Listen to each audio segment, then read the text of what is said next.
नमस्कार दोस्तों, स्वागत है आपका गवेल सर ऑनलाइन क्लासेस में। मैं उमेश कुमार गवेल आज फिर से आपके लिए एक नया टॉपिक लेके आया हूँ जिसका नाम है विंड पावर प्लांट। यूँ तो विंड पावर प्लांट देखने में काफ़ी सिंपल और सरल लगता है, परंतु इसकी संरचना काफ़ी जटिल होती है। तो आइए देखते हैं विंड पावर क्या है और यह कैसे काम करता है तथा इसकी एफिशिएंसी क्या है। तो सबसे पहले देखते हैं इसका वेन डायग्राम। तो वेन डायग्राम में हम देखते हैं तो इसमें होता है blades, rotor, low speed shaft, high speed shaft, brake, yaw drive, yaw motor, electric generator, tower इत्यादि लगे होते हैं। तो सबसे पहले बात करते हैं इसके बेस की। चूँकि यह 90 फीट की ऊंचाई तक के होते हैं, अर्थात इसके सपोर्ट को काफ़ी हाई मजबूती की आवश्यकता पड़ती है। इस कारण से इसके बेस को काफ़ी अधिक मजबूती के साथ बनाया जाता है। कुछ इस तरह इसका आप देख सकते हैं कि मोटे मोटे रॉड्स के द्वारा इसका बेस तैयार किया जा रहा है और बेस कुछ इस प्रकार से तैयार किया जा रहा है कि इसकी मजबूती काफ़ी अधिक हो। तो देखते हैं कि बेस कंक्रीटिंग हो के कुछ इस प्रकार से दिखाई दे रही है। अब इस बेस पर टावर को स्थापित किया जाना है। चूँकि टावर पार्ट पार्ट में डिवाइड होते हैं तथा इन्हें क्रेन की सहायता से इसमें फिक्स किया जाता है। बेस स्ट्रक्चर कुछ इस प्रकार से हैं। इस पर टावर को लगाने के लिए क्रेन की सहायता से उसे ऊपर उठाकर उसके ऊपर ले जाया जाता है तथा उसे उसमें फिक्स करने हेतु नट बोल्ट इत्यादि की सहायता से उसको उसके बेस पर ले जाकर फिक्स किया जाता है। जैसा कि आप चित्र से देख सकते हैं, यहाँ पे नट बोल्ट के द्वारा इसको फिक्स किया जा रहा है।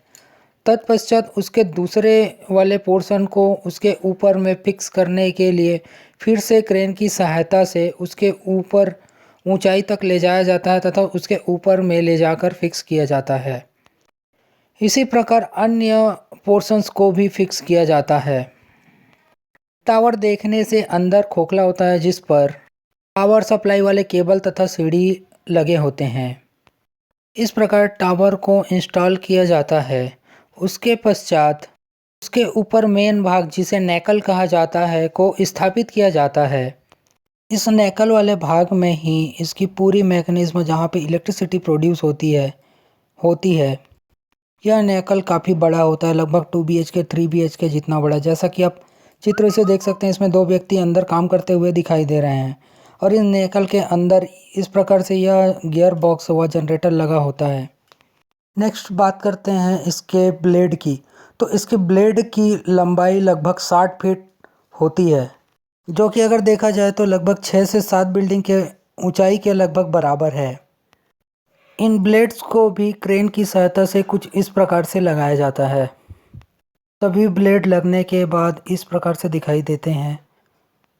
जब इन ब्लेड्स पर हवा के वेव कुछ इस प्रकार से पड़ते हैं तो यह रोटेट होने लगता है। इसके रोटेशन से लो स्पीड शाफ्ट घूमने लगता है जो कि गियर बॉक्स से कनेक्टेड होता है।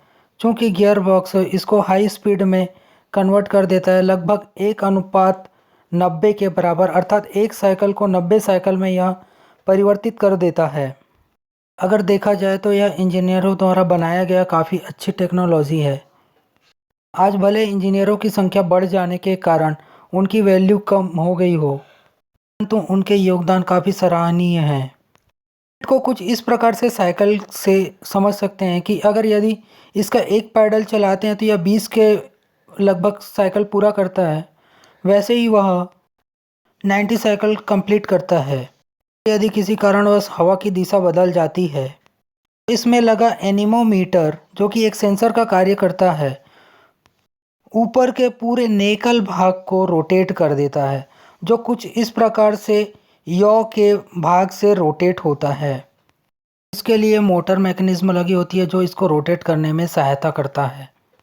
आइए देखते हैं यह कैसे रोटेट होता है। जैसा कि आप चित्र से देख पा रहे हैं, यह किसी एक दिशा में दिखाई दे रहा है, नेक्स्ट में यह चेंज दिशा में दिखाई दे रहा है। वैसे ही यह अगले पिक्स में अगर देखते हैं तो यह अलग दिशा में दिखाई दे रहा है। इस प्रकार यह हर बार अपनी दिशा को चेंज कर रहा है। यह पोर्शन हम नीचे से दिखा रहे हैं, अर्थात अगर नीचे से देखते हैं तो कुछ इस प्रकार से यह रोटेट होते हुए दिखाई देगा।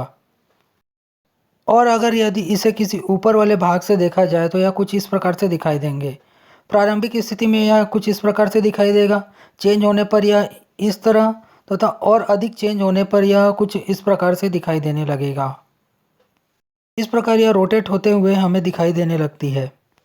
जब इस पर वायु के वेव्स पड़ते हैं तो यह रोटेट होने लगता है। जब वायु के वेव्स ब्लेड के पहले होती हैं तो इसकी स्पीड काफ़ी अधिक होती है, जबकि ब्लेड से निकलने के बाद इसकी स्पीड कम हो जाती है, जैसा कि आप स्पीडोमीटर से देख सकते हैं। क्योंकि इसे 80 किलोमीटर प्रति घंटे के हॉर्स से ही घुमाया जाना चाहिए, और यदि अगर यह किसी कारणवश अधिक स्पीड से घूमने लगता है, इसके लिए ब्रेक की व्यवस्था की गई है जो याव मोटर की सहायता से इसको ब्रेक करता है। इस प्रकार ब्लेड के घूमने से जनरेटर घूमता है और इलेक्ट्रिसिटी प्रोड्यूस होती है। इस इलेक्ट्रिसिटी को ट्रांसफार्मर को देकर हाई वोल्टेज में कन्वर्ट कर लिया जाता है, जिसे ट्रांसमिशन लाइन द्वारा ट्रांसमिट कर दिया जाता है। इस प्रकार यह फ्री ऑफ कॉस्ट फ्यूल के इलेक्ट्रिसिटी प्रोड्यूस करते रहता है। इसकी ऊंचाई काफ़ी अधिक होती है, इसलिए एरोप्लेन के इंडिकेशन के लिए इसमें इस प्रकार की लाइटिंग व्यवस्था कर दी जाती है। अगर आपको वीडियो अच्छा लगा हो तो कृपया लाइक करें, शेयर करें और इसको सब्सक्राइब करना ना भूलें। वीडियो में अंत तक बने रहने के लिए आपका बहुत बहुत धन्यवाद। मैं दिल से आभार व्यक्त करता हूँ। Thank you so much.